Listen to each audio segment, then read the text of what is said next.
Ay, yung TV. Ito.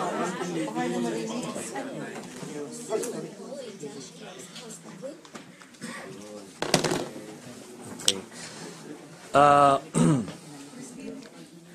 Okay, good afternoon sa ating lahat. Una-una, pinabubulaanan ko yung mga aligasyon na panunuhol na sinasabi nitong lumabas na tao. Hindi po totoo yan. Alam nyo, itong taong ito ay nagparating sa amin ng mensahe na meron daw siyang sasabihin na negatibo labang kay President Duterte. So, meron kaming proseso ng pagba-background check. So, dinaan namin doon sa ganung proseso. Subalit, ang sabi ng mga nag-check sa kanya, kaduda-duda yung kanya mga statements. Kaya, hindi na namin natuloy. Hindi na namin na-present. And, nabalitaan ko na lang later on na siya ay may mga hininga ng pera sa iba't ibang mga grupo. So, apparently, ito yung, niya, yung kabuhayan niya. So, ngayon, lumabas dito, ngayon, at I seriously believe na pinagkakakitaan na naman niya ito. And may papakita ako sa inyo na, this was last November pa to, na process. Last November pa. Kaya nga hindi siya nailabas dahil nga hindi credible as a witness. Ngayon meron kaming papakita na na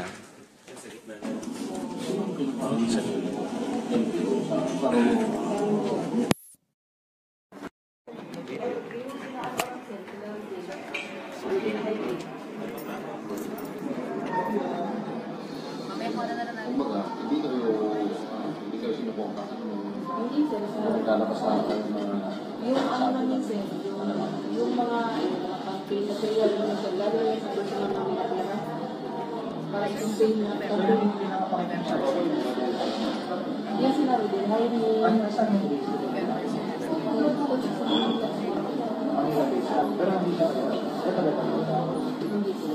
pero ang start kasi ng rolo siya, dahil sa akin kasi kami po sa inyo, talaga, no? Ito ibibigyan namin kayo ng kopya nito.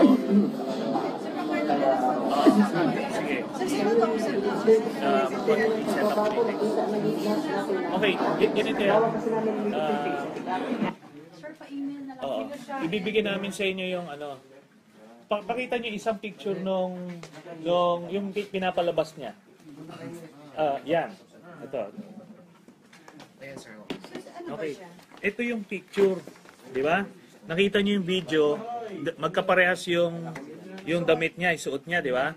So, maliwanag dun sa video na nagsasalaysay siya ng kusa. Tinatanong siya, nagsasalaysay siya. So, mahaba pa yan. The whole interview, andyan. Meron din kaming mga, sige na, i-set up nyo na yung next. So, kompleto yung mga documents namin dito, yung email exchanges nila ni Atty. Sabio na nanghihingi siya ng pera. Tapos, nung pag-form ng affidavit, tinatanong siya, nag-i-email si Atty. Sabio ng tanong, tapos ini-email back niya yung sagot, ganun yung exchanges nila. So, definitely, it's not true na finidan siya ng kahit na ano. In fact, doon sa video na yon, maririnig nyo yung ini-implicate niya si President Duterte tungkol dun sa cocaine, sa drugs, Sa kanya nang gagaling yan. Okay? Kaya, dito sinasabi ko, and for that matter, sasabihin ko na, we would be demanding a public apology from Mr. Erwin Tulfo and Radyo 5 for the malicious statements na ginawa laban sa akin to preclude any further legal action. Ngayon dyan sa ibang mga media outfits, pag-ingatan nyo itong tao na to, masusunog kayo dyan. We have everything all the evidence to disprove yung kanyang mga allegations. Namit mo siya personally? Hindi. Pero saan siya associated? Ano yung background niya ba? Yun na nga eh. Nobody knows her.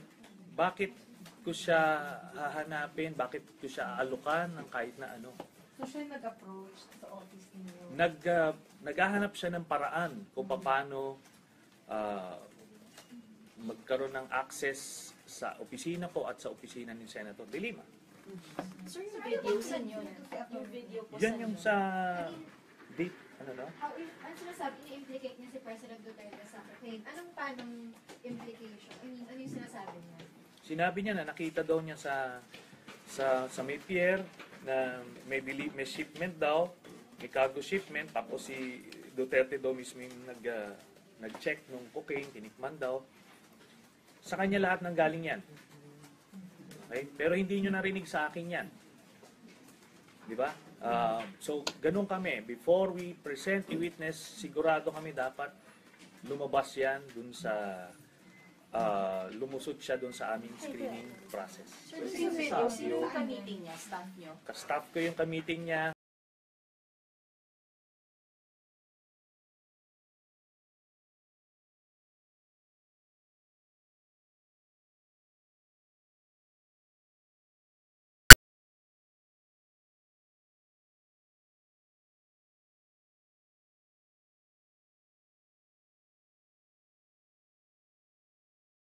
Hindi namin siya binigyan. Kasi nga hindi siya nakalusot dun sa screening process.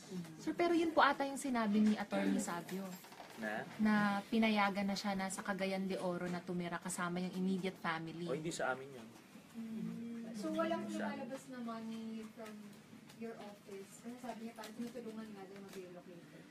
Ang sa pagkakaalam ko, meron nagbigay sa kanya ng pera from other groups. Ano? At kasi hinihinga niya pero makikita niyo yung mga statement. At naglalabasan na ito, nagko-communicate sa amin yung mga OFWs na nahingan niya ng pera, na pinadalan siya ng pera. Ano yan? Nagko-communicate sila. At yun yung pagkakaalam ko na ginagawa niya tong pinagkakakitaan niya. So, ba't hindi pumasad? Dun sa interview niyo, ano yung mga nakita niyang inconsistencies ba? May hindi yung iba? Bukod sa inconsistencies, medyo hindi namin na-validate yung information na sinasabi niya.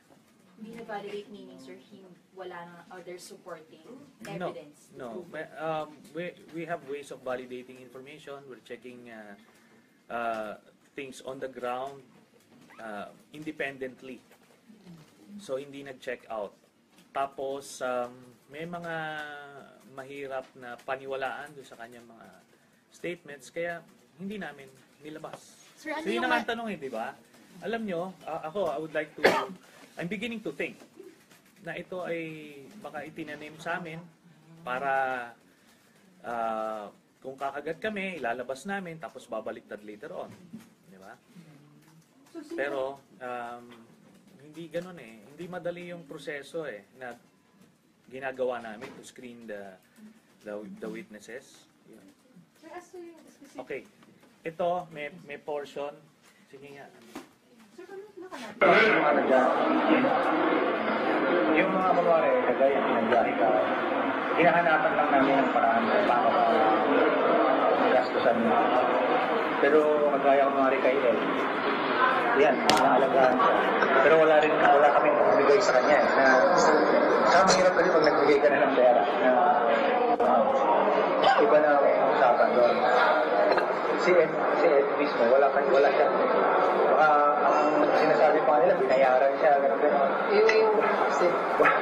Wala kami pambayad. Sir, sino yung nagsasalita? Okay. Yung staff ko yung nagsasalita, ang sinasabi niya doon sa audio na yon, ganito yan, wala kaming pambayad. Yung mga pamasahe, ginagawa ng paraan, pero yun lang ang pwedeng gawin. So wala kaming pambayad. May sumagot pa na isa, meron kami pang load lang. It was very clear sa interview na yon na talagang hindi ito babayaran. Wala. Basta pero every time, even sa email exchanges, yung exchanges sa Facebook, kung kani-kaninong grupo, humihingi yan palagi ng pera. Kaya nga sinasabi ko dun sa mga kumagat dito, masusunog kayo dyan. Parang adormawa na yan. So, ita-clarify ko lang, yung allegation niya supposedly linking the president dun sa illegal Cocaine. sa cocaine. So, chinek nyo and there was no truth to it. Yung mismong allegation No. niya. Ang chinek namin yung sa kanya, siya pa lang mismo, yung background check. Kung pwede ba siyang malagay sa posisyon na makita niya yung sinasabi niya na nakita niya, hindi na check yon. So kung hindi siya lumusot doon, wala kaming basis to believe kung ano man yung mga other allegations. Text ko kayo, direct siya sa kanya. Wala. So, Sir, beses na siya kinausap ng mga staff, sir? O nagkaroon ng series of meeting? Yung sa amin, meron silang constant check kasi chine-check may follow-up to verify other information. Pero yung sa screening process, dun lang sa first phase, hindi na siya nakalusot. So, paano nyo nalaman na humihingi rin siya ng pera sa ibang grupo? Sino pa yung mga grupo? Nag-communicate sa amin. Ito nga, may mga yan yung mga OFW, itong may isang OFW na nagpadala sa Cebuana Luwilier dun sa asawa niya.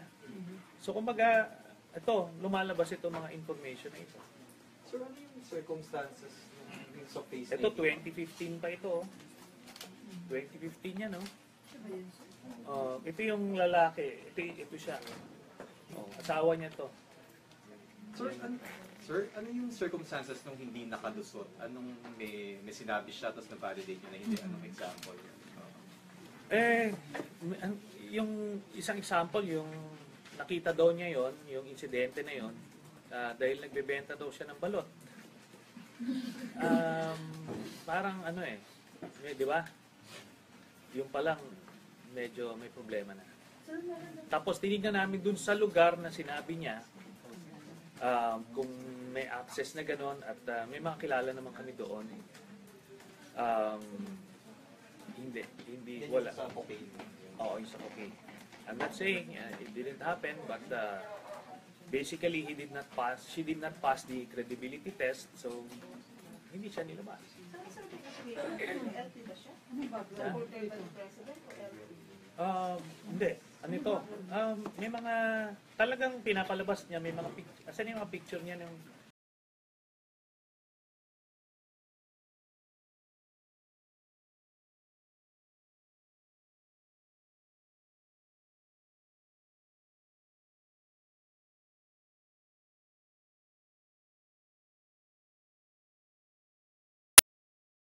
Wala niya ang senator na binibideo siya. obviously hindi. Kaya siguro malakas ang loob niya na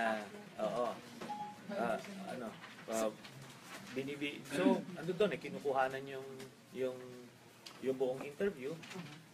So she missed that out. Kaya akala niya di ba sinasabi niya kasi binigay daw yung script sa kanya, pinipilit na implicate si Duterte, but the video will speak for itself, especially that portion na yung sa cocaine. So, ayan, nagbibigay siya ng mga picture na ando doon siya, katabi niya si Hindi siya tandara ng balot. Ano siya? Well, I don't know. Basta't nangingi ito ng pera. She will Hanggang magkano hinihingi pera, sir? Nagbigay siya mo? nangihingi siya ng allowances daw ng grupo niya kasi nagugutom na raw sila. Kung ano-anong pambili ng pangnegosyo daw. Anong grupo niya, sir? I don't know. Yun lang yung mga exchanges dun sa mga iba't ibang grupong hinihingan niya ng pera. Pero sa amin, ang concern lang namin was yung information na sinasabi niya. So, sinabi niya yun, voluntarily doon sa video, makikita niyo yun. At, yun. Willingly, hindi naman siya coerced. Tapos, the information obviously was not being fed to her. sinasabi niya voluntary.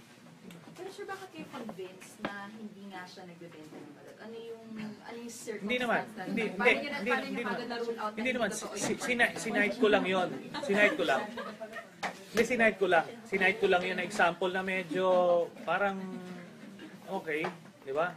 Medyo ano yan. Nagbebenta ka ng balot, nakita mo yung insidente na yon. Tapos bumili pa ng balot daw. Tapos next instance, ganun ulit. Pero, basta chine-check out namin yan, mga yan, it's a process. Kumaga, alam namin yung ginagawa namin. Kaya nga, pag kami naglabas kami ng testigo, siguradong lulusot yan sa scrutiny, hindi lang ng mga senador, ng mga media, ng ordinaryong mga tao. So may way kayo para ma-validate kung talagang tinanim yan sa inyo? Wala naman. Suspecha lang. Suspecha ko na lang ngayon. Kasi, noong November, parang she was expecting na ilalabas na siya soon. At alam mo yung may lakas ang loob eh. Kasi supposed to be, magsasabi ka ng something negative kay Duterte. Talagang mangangamba ka sa buhay mo. Di ba? Pero ito, ganyan. Sir, tingin niyo ba, bakit siya lumalabas? Yeah. Ba't siya lumalabas? Meron ba kayong pinag-away or pinanggihan na demand niya? Wala. Ni-reject lang siya. So ngayon, nung ni-reject siya, pinasabihan na namin yung iba rin na mga tao na hindi namin to ilalabas kasi hindi siya nakalusot. So siguro, because of that, baka tumigil yung racket niya. Parang Sir, kailan...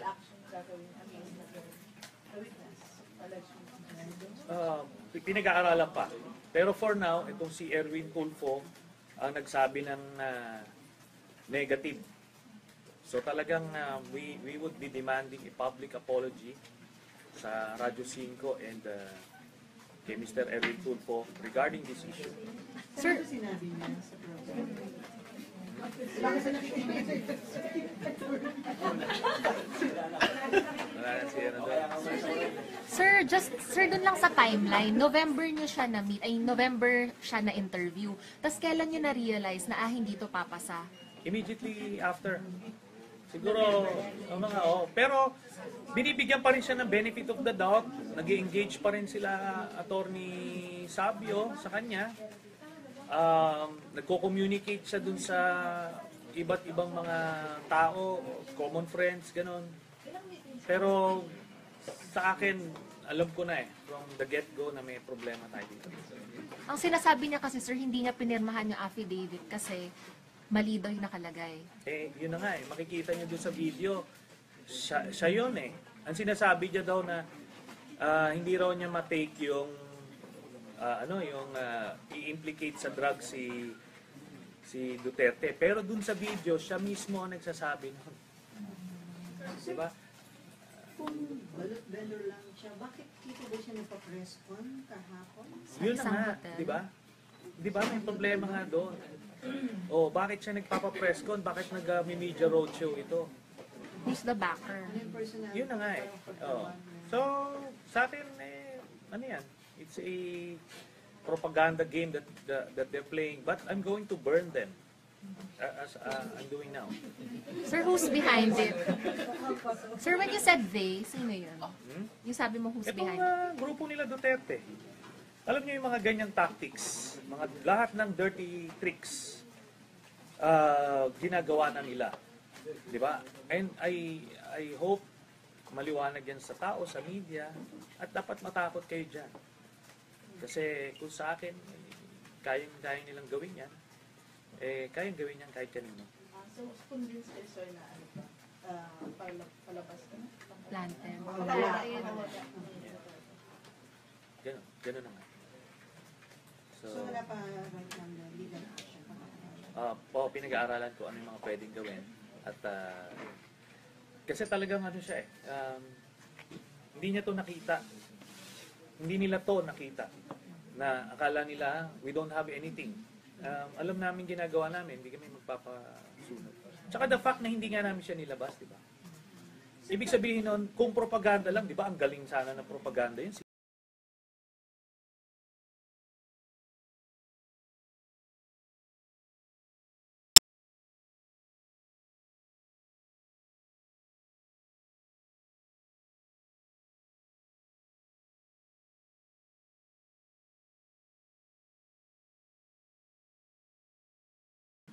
based dun sa mga nag-screen sa kanya, may mga holes dun sa story, sa testimony niya. Plus yun nga, nung nagpapunta kami dun sa Davao, we asked around yung kanyang background, hindi hindi nag-check out.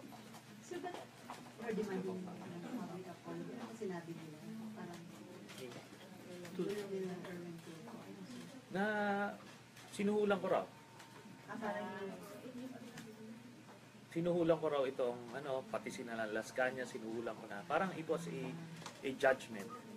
Oo. Oo. Hindi ko papalusutin yan.